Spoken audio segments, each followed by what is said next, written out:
Alright, I should be live now. Alright, good morning, guys. It's 6 a.m. on a Tuesday. This is day 4, I do believe, of Road to 10k a month.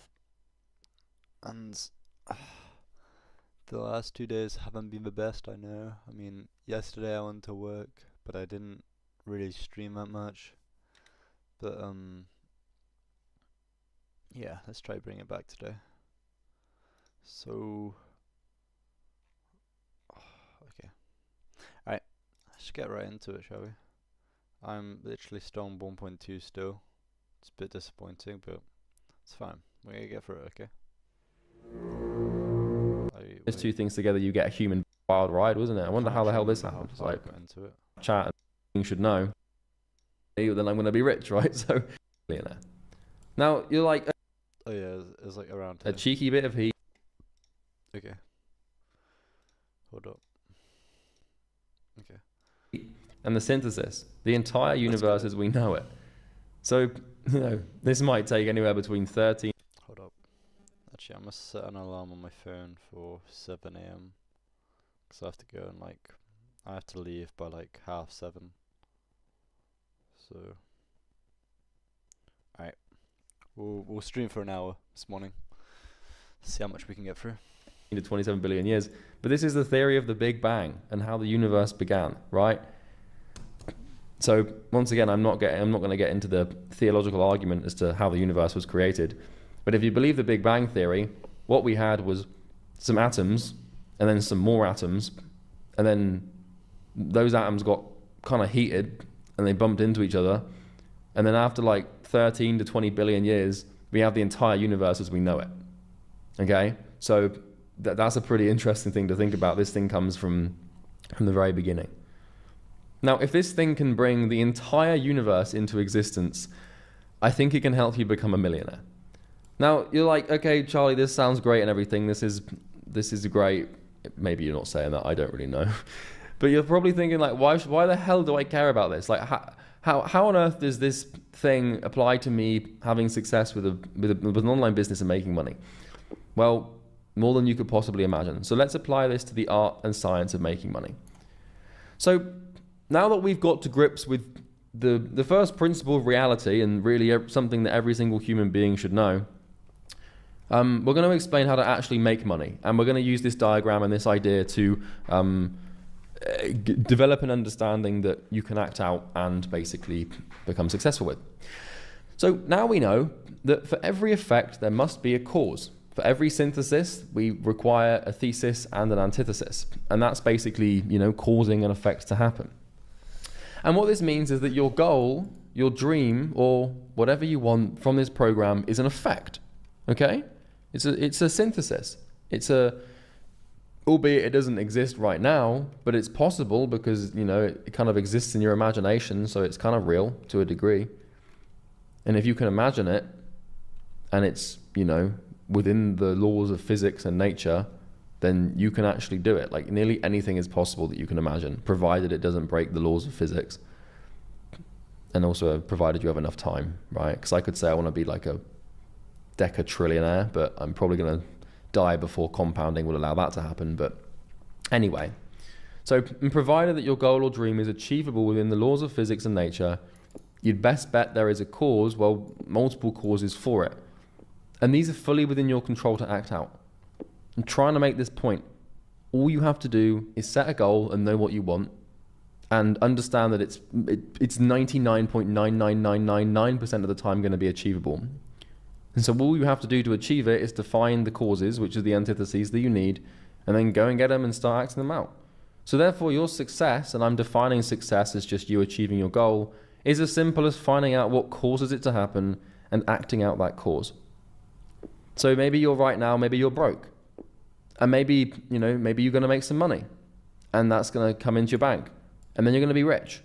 And it's going to take however long it takes. Well, duh. If I'm broke and I make money, then I'm going to be rich, right? So how do we make money? How does money work? How does money... What's this weird abstract phenomenon that everyone seems to be obsessed with? Because we all kind of just agreed on this thing. Money doesn't exist. Coins like they're just like they're just pieces of metal, and notes are just, you know, pieces of paper, and money in a bank account is just a number on a screen. It's just like binary code. The money doesn't exist. It's not real. Like I do apologize if you hear me slurping on my protein shake. It's kind of my like breakfast for this morning, so I do apologize if it's loud, but exists because we give it meaning, but all we're exchanging is just bits of metal and bits of, you know, bits of information on the computer, and then like some notes and stuff here and there. But it's real because we make it real, because it's how we've organized our society. So how the hell do we make it, and how do we attract it? Well, that really is the $1 million question. So I'm going to give you $1 million answer. And this thing's going to blow your mind. This is going to make making money for you so much easier, because you actually, after this, you know what you're dealing with. You know what you have to do. So here we go. Money is made when value is created. Making money is an exchange. So if we think about what making money really is, like it's a flow where money is entering your bank account. But what we need to do is we need to find the inverse flow of that transaction, because people don't just give you money. Like, you don't just make money. Like, I mean, unless you're the bank or the government, then sure, you can literally print it, but I'm assuming you're probably not in that position. So making money is an exchange. So in order to make it, you must exchange it, or you must exchange something in return. The thing in question is value. And in order to have value to exchange, you must create it. Now, don't worry, because I'm going to explain what value is, and we're going to get to the bottom of this thing.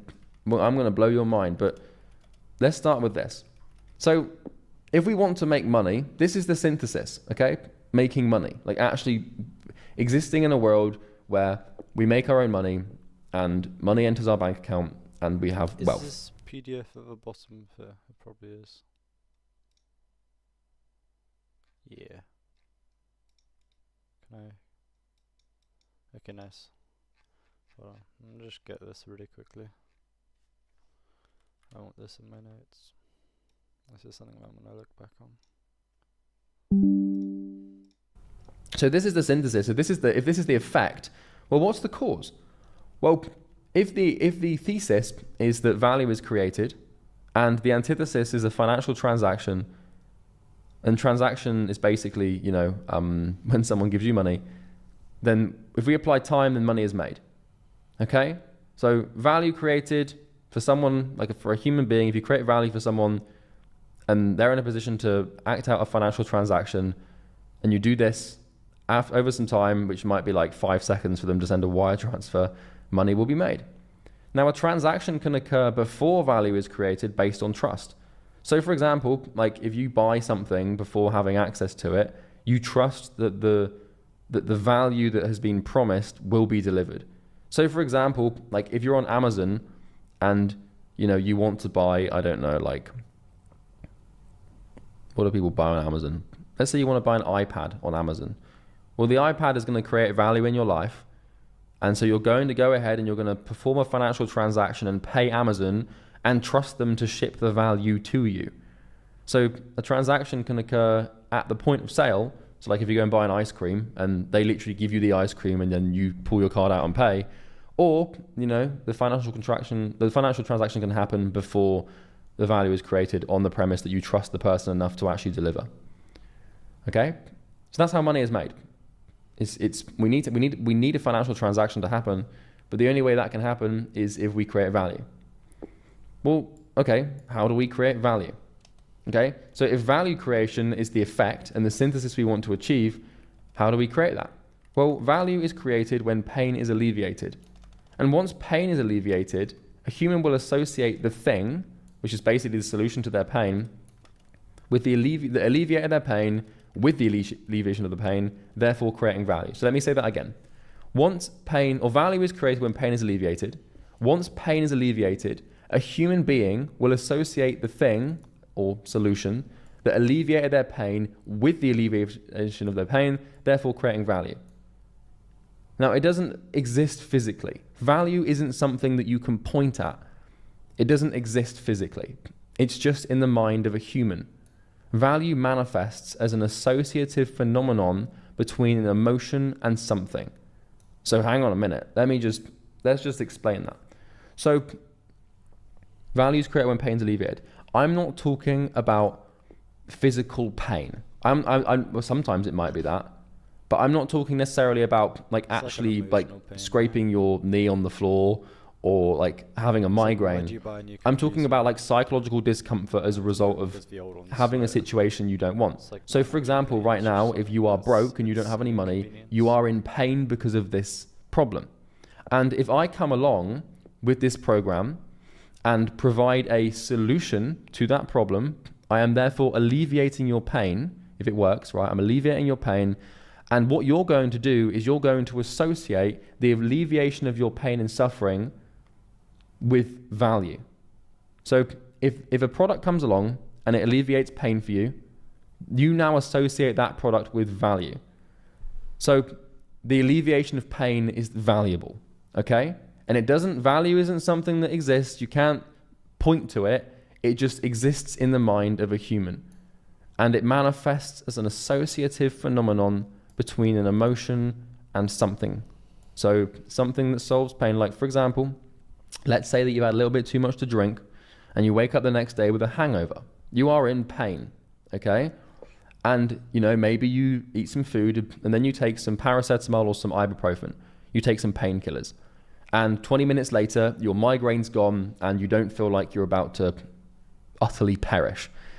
Well, now what's going to happen in your mind, albeit unconsciously or maybe a little bit consciously, is you're going to associate the painkiller with the emotion of, okay, I'm no longer in pain anymore, and you're going to see that thing as valuable. So value is created when pain is alleviated, okay? So once again, we can use this diagram. So if value creation is the synthesis, which is what we want to achieve, well, all we need to do to create value is alleviate pain with a solution. So value is created when the human being associates the alleviation of their pain with the solution that alleviated it. Okay? And don't worry, I'm going to give you plenty of examples of this later on. But we'll just get into grips with the basics now. So, we have the current sort of thesis of the alleviation of pain. And then inside of someone's brain, once the pain is alleviated, they will associate the alleviation of that pain with whatever alleviated it. And that's how value is created. And this is why we buy things. A human being will not make a purchase or a financial transaction if they do not associate that transaction in some way, shape or form with the alleviation of some sort of suffering. And there is no exception to this rule. Maybe there's like one or two, but it's very, very rare to find someone buy something that doesn't alleviate pain. Because otherwise, why would you buy something that doesn't create value in your life? Like you just don't. Like, for example, you could say, yeah, but what about transactions that don't even result in buying something like charity? Well, just think about that for a second. If you're sat on your couch and you see an advert for, a starving child in a country, and it says sponsor a child for $100 a month, and you say, okay, I'm going to send money to this charity. Well, seeing that advert made you feel pain. And the only way out of that pain was to like, damn, this child needs me to help them. So I'm going to pay, and, on the premise that charity is now going to send me updates on how I've changed this child's life. And I'm no longer in that pain anymore. Like paying for that child has alleviated the suffering of someone else, which has alleviated my suffering. So I now associate the money I paid with the alleviation of my suffering, and therefore value is being created. Okay? So the word pain is interchangeable with suffering, but suffering sounds a little bit too existential, I think, so I chose pain. Okay, so where are we? So money is made when value is created, and value is created when pain is alleviated. But the question then becomes, okay, Charlie, how do we alleviate pain? Like, I'm not ibuprofen, my middle name's not paracetamol. How the hell am I supposed to alleviate pain for people? Well, once again, we're going deeper. Pain is alleviated when problems are solved. Okay? Now, pain or suffering is the condition of existence. Okay? Everyone feels it, from billionaires to monks. We all suffer. We're all in pain. Life is sometimes a bitch. And pain manifests because of problems that exist in our current situation in life. And problems are unwelcome conditions in our lives that cause suffering or pain. And these painful conditions can typically be resolved with a solution. And so if the synthesis we want to achieve is the alleviation of pain, so we can achieve the synthesis of value creation, so we can achieve the synthesis of making money, then, well, we kind of need to think, okay, what am I going to do here? So the thesis is the pain, or the problem, really. And the antithesis is the solution. And so if someone is in pain because of a problem they have, and we apply a solution to that problem, then we're going to alleviate the pain. So once again, for example, I'll use the hangover example because it's pretty clear. Hungover, that's the pain, that's the problem. Solution is some water and some pills, right? And with time, the pain will be alleviated. Or for example, let's say you have a daughter, okay? I don't know if you have a daughter or not, I don't. But let's say you have a daughter, and let's say that she is, let's say that she really wants a coloring book, and all of her friends have got this coloring book. And seeing her with all of her friends without this coloring book, when all of her friends are coloring in another book, makes you feel some pain because your daughter's missing out. And you love your daughter, and so you're in pain because she's in pain. And so what you do is you say, okay, I'm just going to buy this coloring book. And the coloring book is the solution. You give her the coloring book, immediately you alleviate her pain. She runs off to her friends and starts coloring it in, and now you have alleviated pain. And you now associate the purchase of that coloring book with value. And that's why you bought it, because it alleviated pain, because it solved a problem and it created value. So by solving a problem that is causing pain, we alleviate pain. So the root of money making is solution. Okay? This is the first principle really of financial transaction. It's making products and creating things that solve painful problems to alleviate pain. And then when you alleviate the pain, I know I'm repeating myself, but you have to get this. When you alleviate the pain, the solution becomes associated with the phenomenon of value, and that's why people buy things. Yeah, when I don't refer to really pain, I'm understand, not necessarily referring to I feel physical. like some things it doesn't apply for now. It's like Elon Musk is a billionaire now, I think. Or some fucking a few hundred million at least. And I don't exactly know how he made his money, but he obviously owns Tesla, the electric car company. But just when you buy a car in general, whether it's electric or not, what pain is that relieving? Actually wait, no, now I say it. It actually is kind of you kind of get the satisfaction of having a new car, having an up-to-date model, or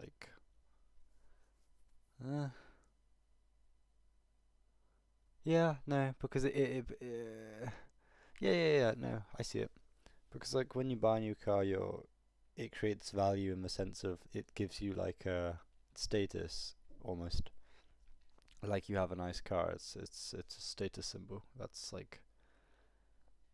pretty much as much value as it provides, because all cars pretty much do the exact same thing, but some are faster and some are slower.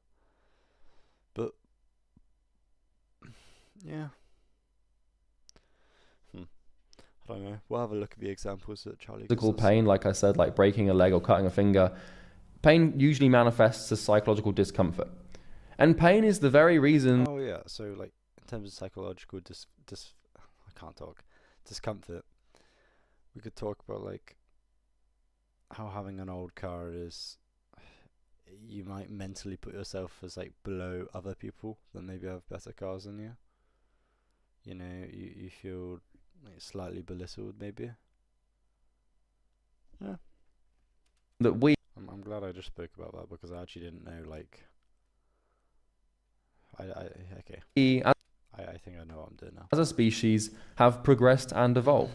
And pain is an evolutionary mechanism that pushes us forward away from our current situation. And pain forces change. The reason that we do anything and buy anything and go anywhere. Well, let me know if you think of any other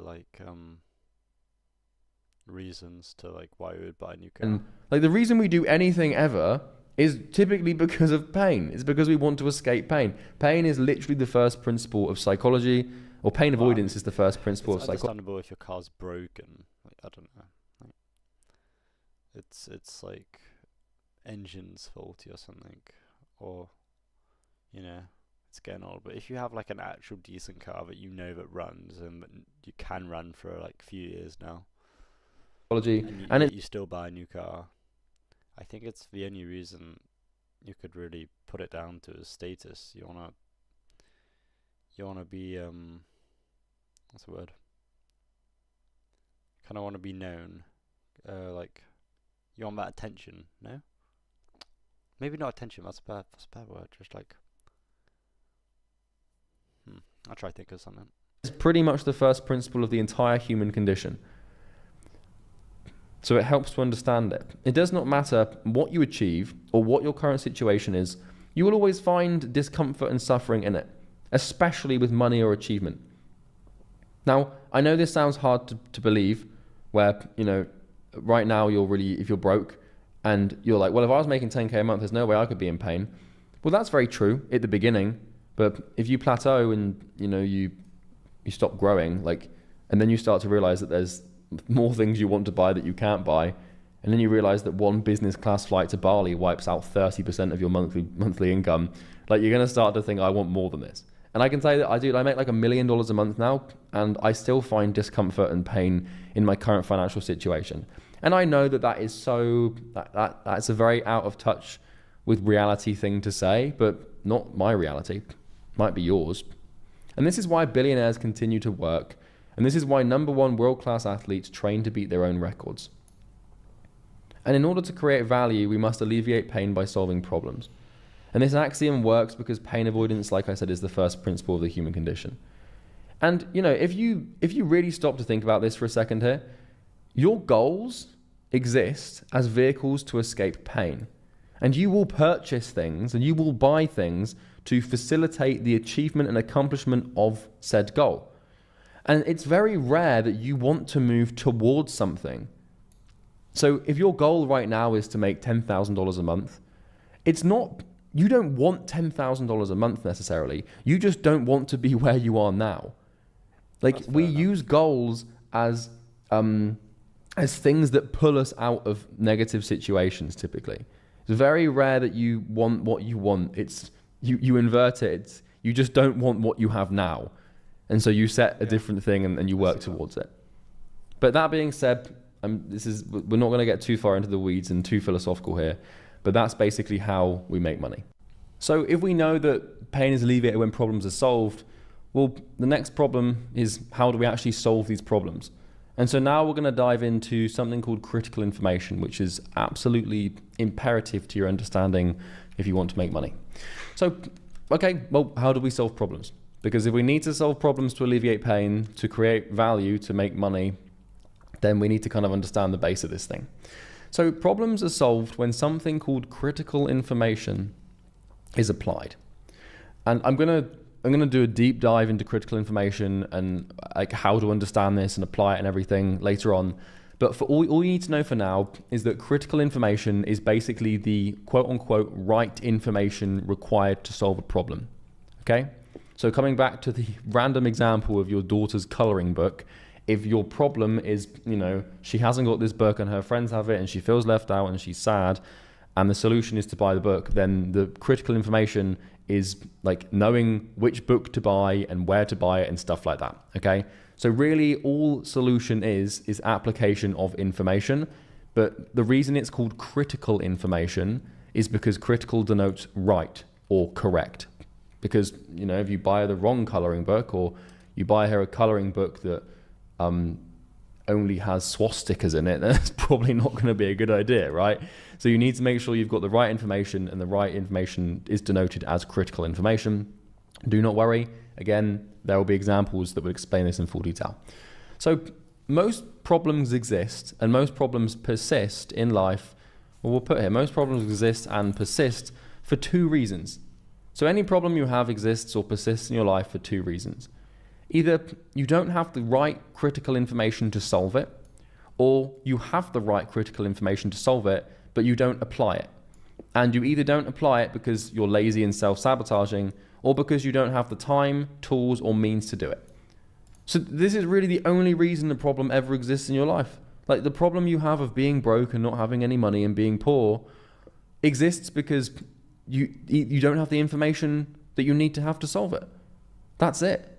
And if you do have the information, which you now do with this program, like if you go through this program, I know this sounds, this is going to sound big-headed or egotistical, but if you go through this program and you don't make it work, then either it didn't work because you're lazy and self-sabotaging, or because you just genuinely don't have like the time or the means to do it. But this is very, very unlikely, because like if you haven't got any money right now and you're just starting, then even if you've got a 9 to 5, and there should be no excuse.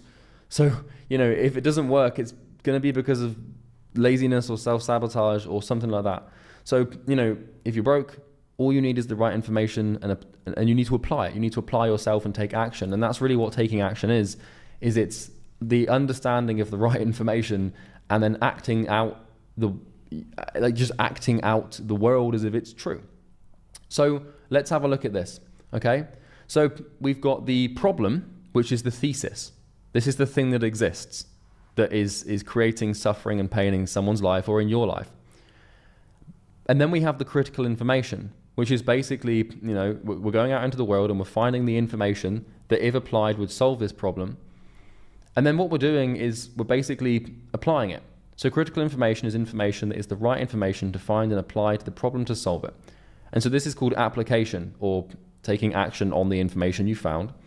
And then we give it some time, and then the solution comes about. And the solution is the synthesis. Okay? So understand this.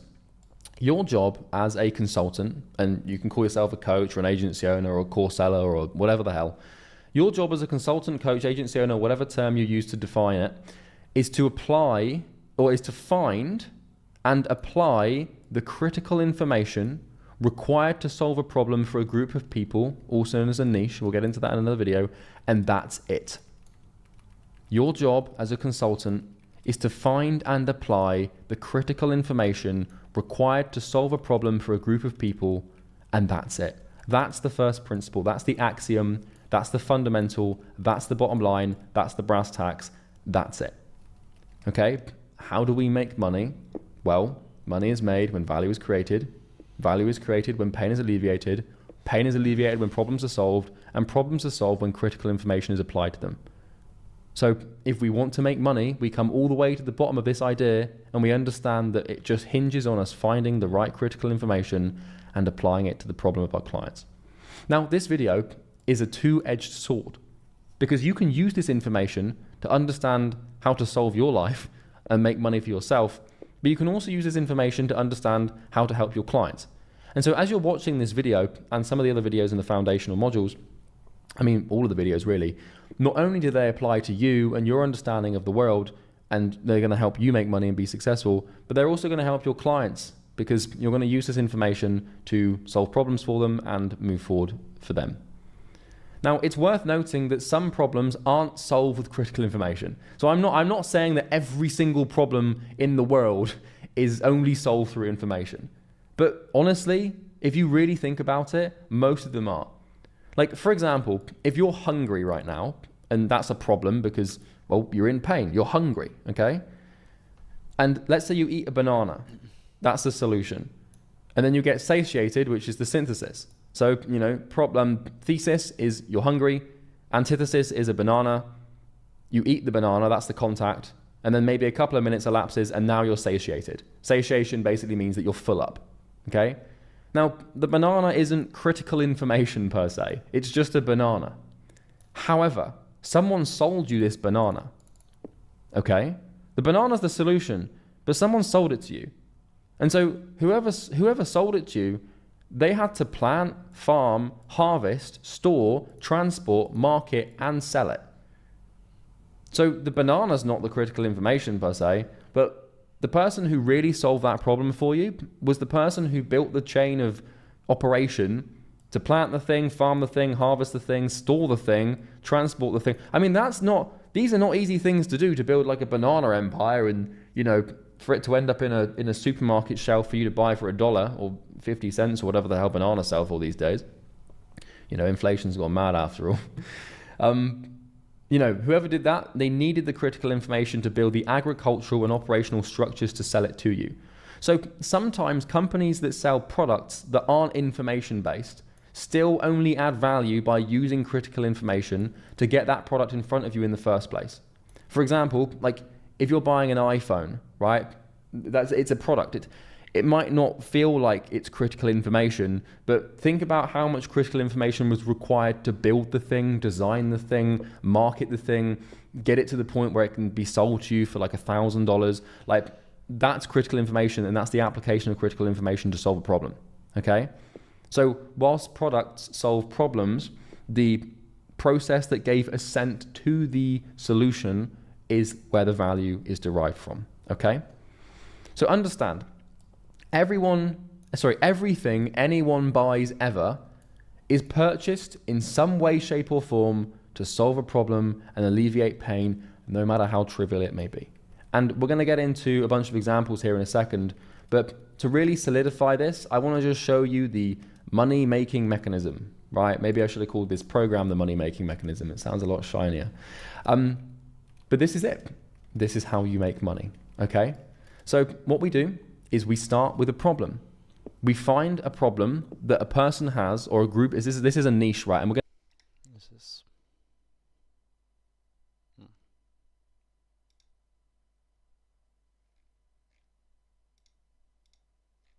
to get into this in the niche video, but we find a niche, we pick a group of people that we like or are interested in. We find a problem that they all share and they all have universally. Like for example, one problem that a lot of young men might have or young women might have is that they're broke. And that could be a niche, is like young men that watch YouTube videos online. Problem, broke. We apply the critical information to the problem. We apply it. Or we you can give someone the information or you can do the work for them or whatever. Then we have time and then the solution happens. And the solution becomes the new thesis. Now I know that up here, the thesis was pain and the solution was antithesis, but really these are interchangeable, right? Because they're both kind of, theses and antitheses. So what I mean by this is the solution becomes the new, remember, it becomes, I can probably remove these things just to not confuse you because, I'm gonna actually do this because this is where it gets a little bit interesting, and I'll explain this in a second. Anyway, right, where was I? So the synthesis of solution becomes the new thesis, okay? And so if you have a solution, right, which could be like, a product, and then where there's pain that solution can basically alleviate, then if we apply the solution to the pain or the pain to the solution, then we're going to alleviate that pain, okay? And so, if we alleviate the pain as the synthesis of the application of solution to suffering, then obviously we have alleviation. And so the alleviation becomes the new thesis. And then, well, how do we, what do we do with alleviated pain? Well, what we do is we understand, it's pretty simple, that the value is created when pain is alleviated, and value is only created if the alleviation of pain is associated with a solution. So, let's say that one day, let's say you've got a massive problem in your life, like a huge problem, okay? Like let's say that you've got a terminal illness. And let's say that one morning, right, let's say that you go to sleep. This is like theoretically speaking. You've got a really bad terminal illness. Let's say that you've got cancer, okay? And before you go to sleep, you take 10 different anti-cancer pills that all claim that these obviously don't exist, but you take 10 anti-cancer pills, all of which are basically claiming to be like an immediate, instant, overnight solution. You take 10 of them. These obviously don't exist, but you take them. You wake up the next day, your cancer is completely gone. You've regained your weight, you've regrown your hair. Every single symptom you had of cancer is immediately gone, and now you're better and you've recovered overnight. The problem with that, don't get me wrong, I mean, that's not a problem, right? But the issue you're going to have is of the 10 pills you took, you don't know which one did cause the effect, or maybe it was a combination of multiple. So the problem is obviously value is being created here, but you don't know which pill to thank. It's hard to associate the alleviation of your pain with the solution, Therefore, the value creation gets distributed across all 10 pills. Does that make sense? So we can only perceive value Give me 2 seconds. when... Hold on.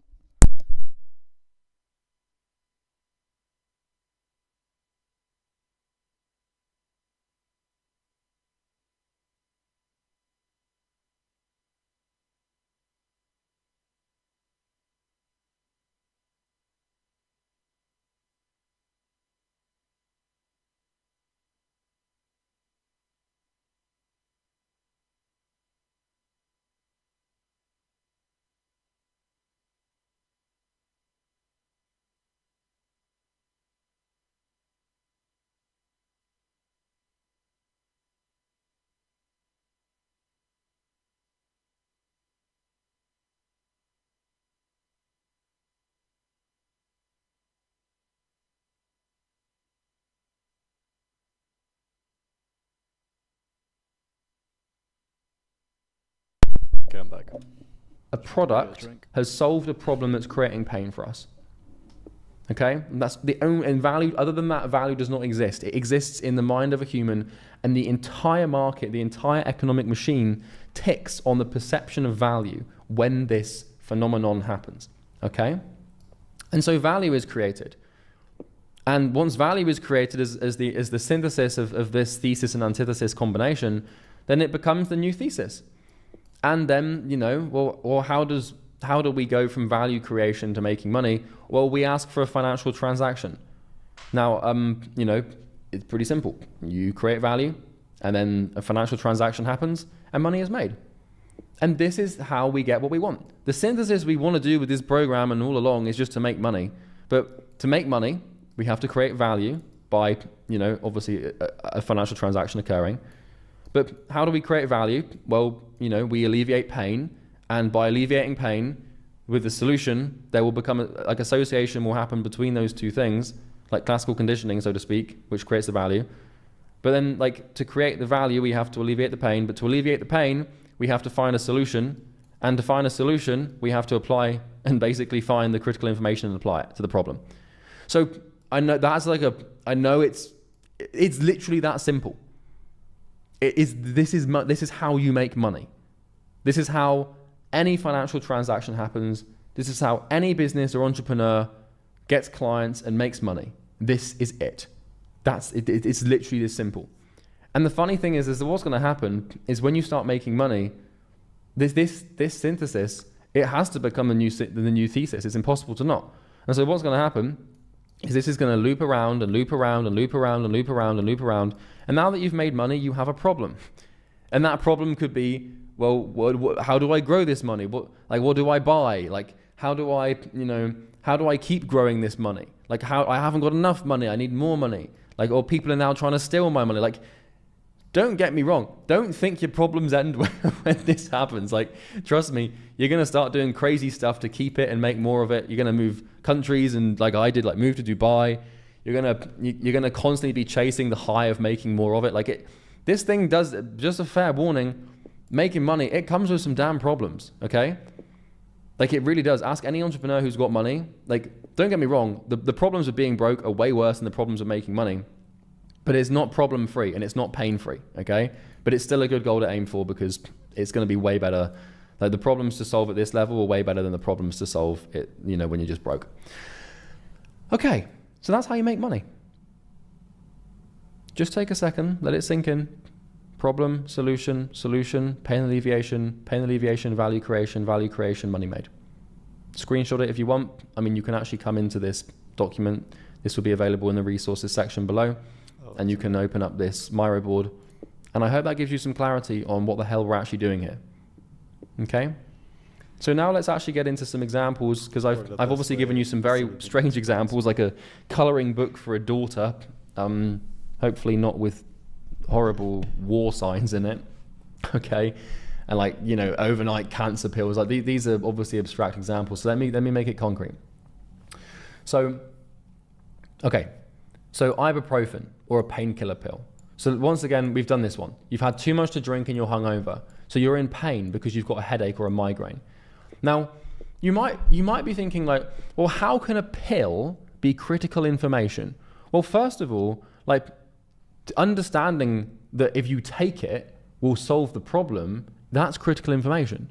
That's pharmaceutical critical information. If you go to a pharmacy and you have a specific problem with a part of your body and you explain it to the pharmacist and they prescribe you a specific pill or a specific drug, then they've created value for you because they have the critical information to know what drug has to be used to solve the problem you've got.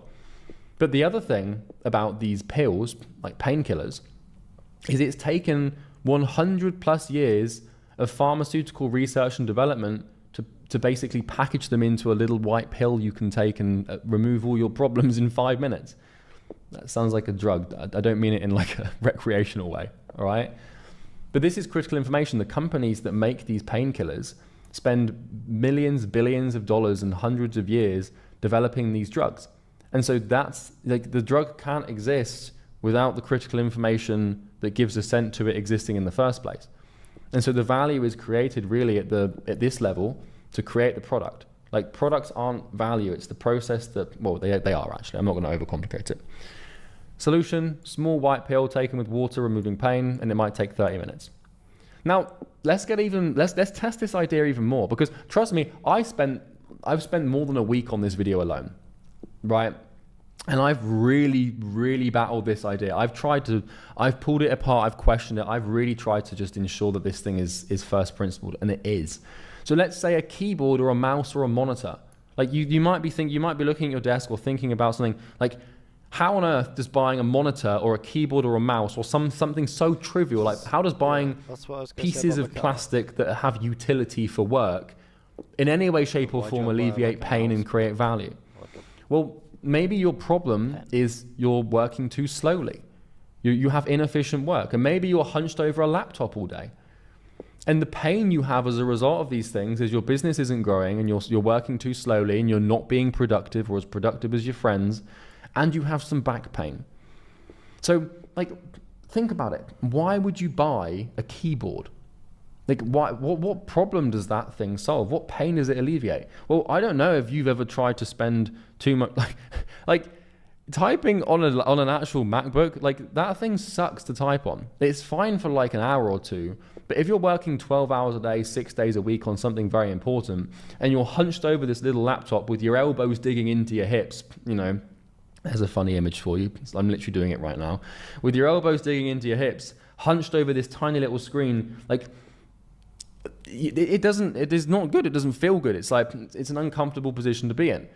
And so what we do is we buy a keyboard and a mouse and a monitor as like the office setup, so that the screen is bigger, so you can look up and it's actually like, you know, you can see more things and you can add more things to your screen, so you can be more productive. The keyboard allows you to basically type with open arms, and you know, you can rest your wrists on the desk, and the mouse allows you to move faster and it's ergonomic. Like these things do alleviate pain. But then it's like, well, how is a keyboard critical information? It's kind of not, but you need critical information to build a keyboard because you need technical engineering skills required to make and distribute the devices. So you see where I'm coming from here. Everything you buy, I don't care if you buy your grandmother flowers, you know, you alleviate pain in some way, shape or form. You know, you make yourself feel better. Like, oh, I feel sad that my grandmother is lonely and no one buys her flowers. You go and buy her flowers, you give her the flowers, you've alleviated your pain. And the critical information required to do that was the understanding of what to do to make your grandmother happier, okay? Or what flowers to buy, or what flowers she likes, or what supermarket is closest by, you know? What about an iPhone? Well, let's say that your old phone breaks and you're disconnected from the world. And the pain you have is that there's anxiety, because if there's an emergency, you can't contact anyone. Like, how is an iPhone information? Well, it is. It's like it's a piece of glass that fits in your pocket that allows you to communicate with anyone, anytime, anywhere, which is kind of insane. And the critical information required to give you an iPhone is how to build a damn company that makes an iPhone en masse. Like, I mean, my goodness, is that some critical information to have to like find and develop? You know, it's like I said, like it's kind of like the same thing with the banana example. Like, you're hungry, there's the problem. Banana, solution. A banana's not information, but it requires critical information to build.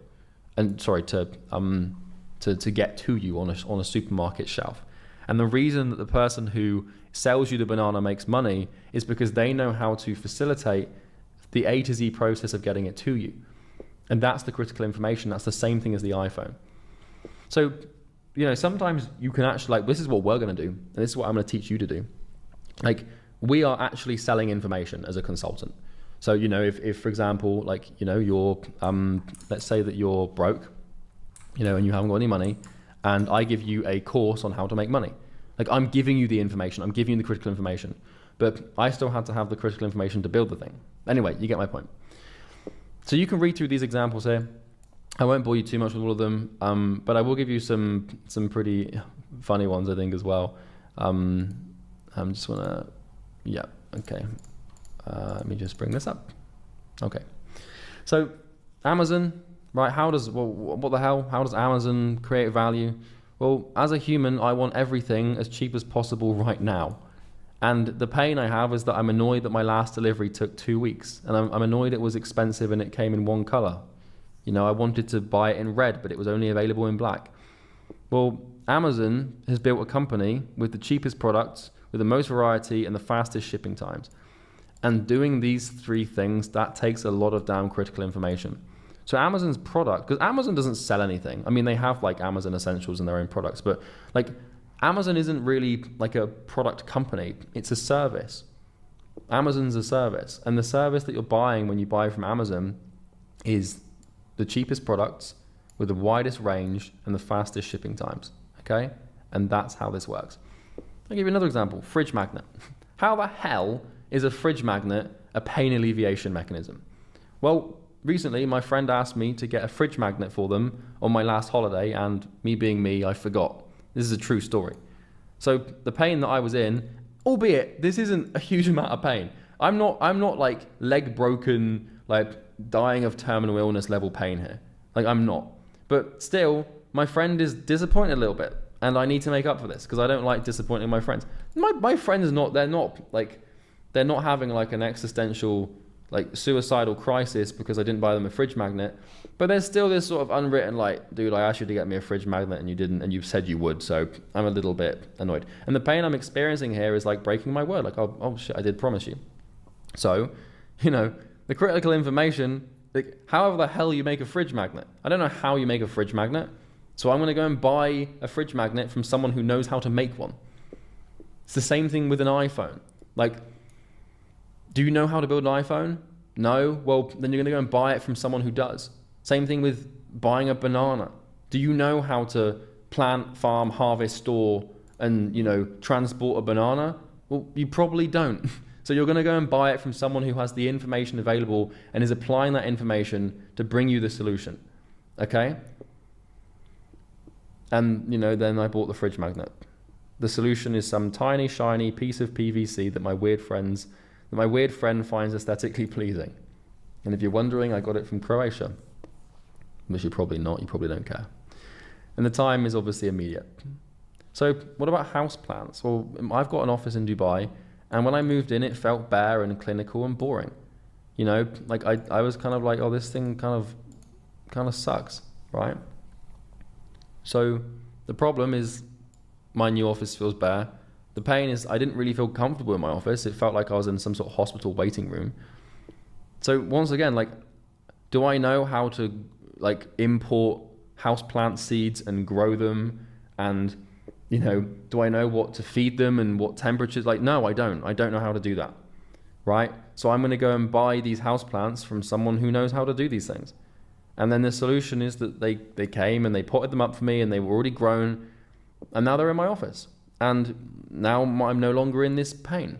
And so I've associated the houseplants and the company that brought them to me with the alleviation of a slight amount of suffering and pain. And I paid proportionally to what I think it was worth. This is another thing you need to understand. People will pay any amount of money. They will pay in proportion to the pain, if that makes sense. So I might buy a houseplant for I don't know, $40, which is not a large amount of money. Because the pain I have of not having a houseplant is not that great. But let's say that I had a terminal illness and a company came to me and said, hey, here's one pill you can take. Like, let's say this terminal illness was literally going to kill me in a year. Wait, I That's think a I've lot heard of about this as well, somewhere else. I don't really have like any business experience at all, but is this like just from like general knowledge purposes? Like, this is kind of why you know, you can buy a cake from like, I don't know, Tesco for like £1.50, and then you can also buy a cake that tastes near enough the same for like £1,000. But the thing is, it's a wedding cake, and it's because it's a wedding cake. You know, it's people are willing to spend more because, like, you know, special day. It's valued as something more because, I mean, you go to Tesco's like all the time. You have your wedding like once. That's like that is one of the most like that's Sorry if I worded that bad, by the way. I don't really know how to word it, but like, you know what I mean. I mean, I was gonna say one of the most painful things you can go through. There might be some more painful things than that, but you know, it's very, very, very painful. My pain is off the scale, and so I would pay. I mean, I'd pay everything I have in my bank account. I'd pay tens of millions of dollars for that pill, and you would do the same. You'd pay everything you had. If you had a child who was going to die tomorrow, and someone came to you and said, "Hey, I can stop that from happening," you'd give them everything you had. So because of the value association, because that person is alleviating so much pain from your life that of course you're going to give them everything. So this is why when we're building our businesses and we're trying to create value, that we need to find a very painful problem that your niche has, or that the people in your niche share. Because you know, like I don't know any billion-dollar houseplant companies. Maybe they exist, I don't know. Right. But you get my point, right? You'll pay a premium price. So Google search, the problem is it takes ages. Like, this is a problem I have, right? So when I'm reading, as I do a lot, I come across new words, and like, you know, one way to solve this problem is, you know, to use like a dictionary. And it takes ages. Like, physical dictionaries, they suck, and you know, they waste my time. Like, I've got to open this thing and then I've got to find this word, and it takes way too long. So like, I want the information right now, but I don't know how to get it. So what I do is I go to Google, okay? And you know, I'm gonna Google like the specific word, and like, that's pretty cool. But I don't know how to build Google, so I go to them, you know? So, you know, how do you build a business that makes all the information in the world available at one click? Well, that's just Google, right? And I mean, that's a pretty impressive thing to build. So the solution is a search bar for any definition available to me at a moment's notice anytime. And like, if I'm reading on my Kindle now, like, I can highlight a word on my Kindle and it will give me the definition instantaneously. So that's just some pretty strong pain alleviation. Like, I'd buy a Kindle like specifically for that, so that I don't have to open up Google to, you know, but that's just me being me. Louis Vuitton t-shirt, right? God forbid one of these things, right? But, you know, a Louis Vuitton t-shirt. How on earth does a Louis Vuitton t-shirt alleviate pain and add value? It's a piece of fabric with, you know, with 2 letters on it. Like, what the hell? Well, let's say that I've worked hard and I'm rich, but no one knows. And let's say the pain that I'm feeling as a result of this problem is that I don't get enough status or recognition or approval for my hard work. I'm basically insecure. And I'm not saying that people that wear Louis Vuitton t-shirts are insecure. I'm just saying this is one example or one scenario, right? So, like, okay, I don't have enough status, or I don't feel that what I'm presenting to the world is indicative of the amount of work that I've put in and the amount of value I've created in the universe. And I want people to know about it. Well, like, okay, I'm going to go and buy a Louis Vuitton t-shirt, because if I just create my own t-shirt, people are probably going to think that there's something wrong with me, right? So how, like, the critical information behind the Louis Vuitton t-shirt is, you know, Bernard Arnault, he's the guy that has all these luxury brands or owns them. Like, how do you build a company, or how do you build a brand that associates wealth with cotton? That's not an easy thing to do. So you go to Louis Vuitton, maybe you don't, I personally don't, but some people go to Louis Vuitton and they buy their things because they don't know how to do this. They don't know how to create a brand that associates wealth with cotton. So they go to someone that can do it, and then they alleviate their pain through that purchase. And this is why luxury brands are so profitable and they make so much damn money. Because like the more you spend, the more association between wealth and, you know, and therefore the more pain is alleviated. So I'm just going to delete the water example because that's a pretty obvious one. I think you get the point. Let's just come do this. Okay. Yeah, where were we? Actually, kind of just editing this in live time, which is probably not the most professional thing to do. But I want to make sure that this is formatted properly for you guys. So let's do this. So what about this program, right? Here we go. I'm nearly there, bear with me. Okay, I think we're good. Yeah, we're good. Okay, so this program, you know, let's say that right now you're unsuccessful and broke. And the result of being unsuccessful and broke is some pain, which could be I can't take my girlfriend out for dinner and I can't take care of my family. I mean, God damn it, those things are pretty damn painful. So the critical information that you need is how to start a business with no cost and get clients as soon as possible. But chances are is you don't know how to do this, so you come to me or you come to someone that does. And my job is to provide you with the critical information or to build a program like this using critical information that you can then, you know, watch and consume and then implement and then, you know, basically become successful. And then you can take your girlfriend out for dinner and you can take care of your family and you're no longer in this pain. And if this program does that for you, which it will, you will in turn associate value with it. And as a result of that, you'll be, you know, you'll pay me money. Or maybe you won't, I don't know. Easy Grow. So Easy Grow is the program beyond this one. This is our flagship program that we use. I mean, it's if you think that this program's good after a while, I mean, my goodness, wait till you get to Easy Grow. But Easy Grow is basically the place that you go after you've started the consulting business. So like if you want to scale it and you want to grow it, then Easy Grow is where you go to do that. And if you're ever interested in this, by the way, you can, there's going to be there'll be a link in the community somewhere, probably on the right-hand side of the school group, but you'll be able to find it. There's no problem. So Easy Grow. So let's say that you've started your business with this program, and let's say you've got it off the ground. And let's say you've got a couple of clients and you've started making some money online. And you're like, oh, God damn, this thing works. But let's say that you don't know how to grow or scale. You don't know how to build systems or, you know, infrastructure. You don't know how to hire people. You don't know how to, you know, your sales script needs some work. Let's just say there's a lot of problems you're going to have that come with starting this business, but becoming moderately successful, but not growing. Well, maybe you started this business and got it off the ground, but let's say that you still can't afford a Louis Vuitton t-shirt. You know, let's say you want one of these, but you can't afford it. You know, or you can afford to take your girlfriend to dinner, but not to like a really fancy restaurant. Still painful, right? So the critical information that you need to solve this problem is how to get clients consistently and drastically improve your product. So that's what you need to do to grow and scale. And so, you know, you might buy Easy Grow, or you should buy Easy Grow if you're in that position. And then you're going to watch and apply some videos for a few months. And, you know, it might take you 6 to 12 months before you start getting results. So same thing with this program. It might take you 6 to 12 months. That's the expectation, okay? So, you know, every single product, and these are just a few examples, okay? But every single product that you've ever purchased ever, and I mean this, has come as a result of you trying to solve a problem to alleviate pain. Like, it really isn't any other way. You point to me that anything you've ever bought and you will find this to be true. You point to me anything anyone's ever bought ever and this will be true. And it will be true at least 99.999% of the time. Like, I'm looking outside right now and I can see 2 sun loungers right on the beach. I'm on the Palm in Dubai. And I can see these 2 sun loungers, okay? Now, why did I buy those sun loungers? Well, I have guests come to my house and they want to sunbathe.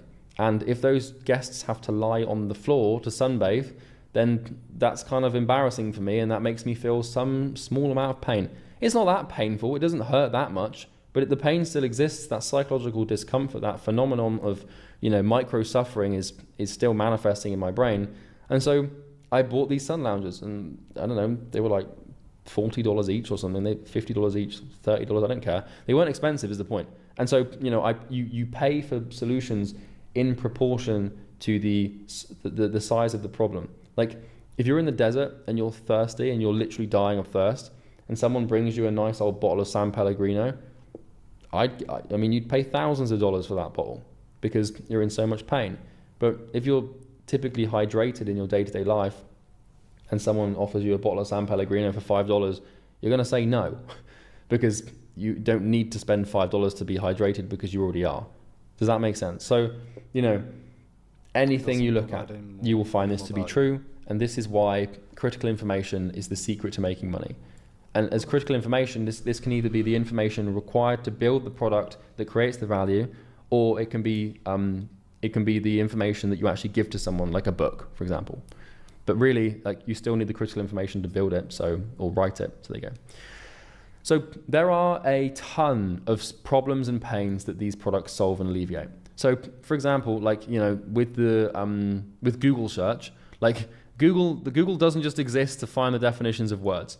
You know, houseplants, they don't exist just to make your office feel bare. Maybe the problem you have is that, you know, the air in your bedroom feels stale and you want to buy, I mean, God knows why that would happen to you, but I'm not going to ask questions. But let's say the room in your bedroom, the air in your bedroom feels stale, and that's a problem. And the pain is obviously like you're breathing in this stale, nasty air.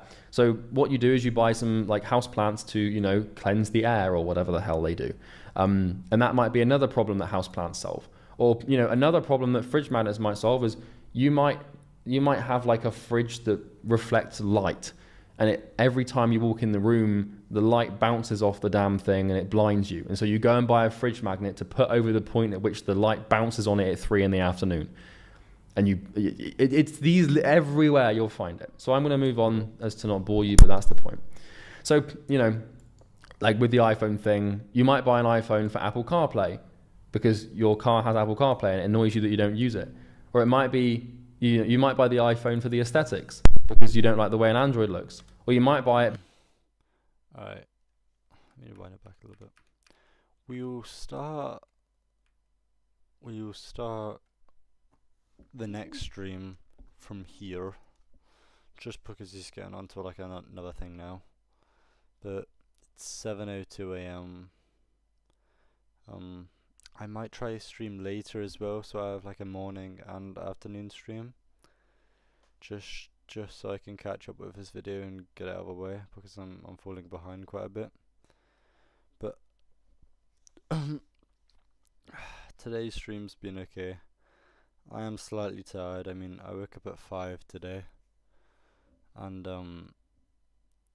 yeah, I think maybe I should have a coffee or something before I start next stream. However, I'm happy we've made some progress. Progress is progress at the end of the day. And yeah, I might catch you guys later, if not tomorrow. See ya.